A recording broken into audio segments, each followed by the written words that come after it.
Member badme. Lafa sin qabu abbaan koo Eh.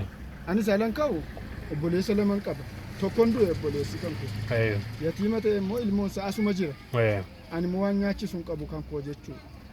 Amma aanaan godinni Jimmaa bal'aadha.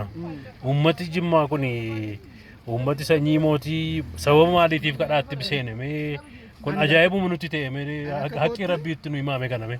Egaa hima haqqi rabbii ani la rakkadheetan. Wanti rakkadhe maani lafan qabu. Warri kan koona duraa duuti. Sa dhugaa rabbii himeetti kan rabbiin himaara malee sobeetii miti laa.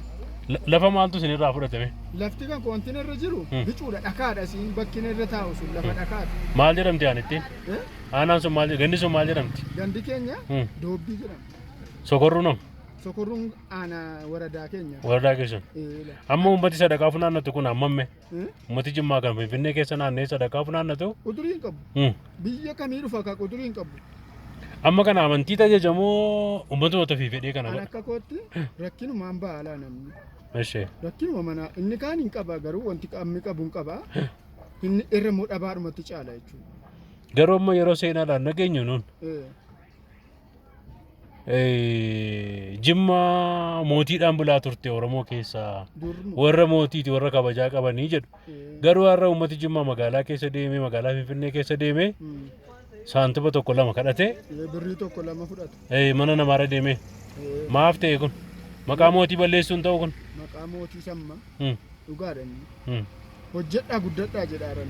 Immoo madaabaruma waan bitan nuun dhabne dhugaa rabbi.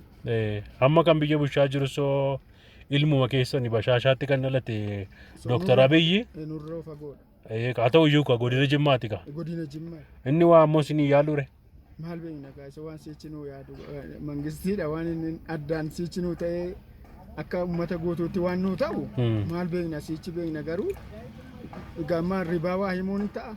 Sarakkina keenya ammaa himadha malee.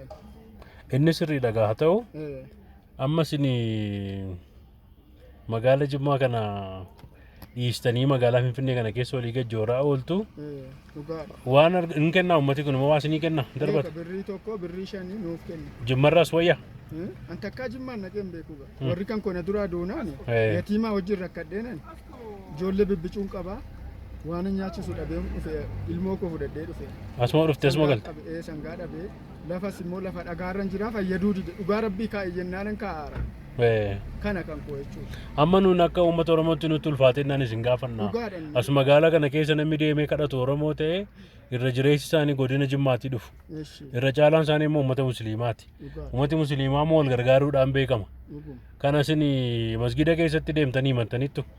Anqixxa kootti ni manaan eenyuman dhufee amma gara ji'a lamaan gahaa ijoollee yatiima kana namaafan kenne ofii kooti immoo xollo badheen ijoollee koo ilaalaan gara biyya kootiitti galaafan. Kaasisoo as qotachuu hin dandeessani. Lakkeessa. Innoo wanti kadhaa naman quubsuu naman guddisu dhugaan kan rabbii kana. Haa ta'u kaa jabaadhaa qame. Mee waan isin ilaannaa waan deebinaa isin ilaannaa.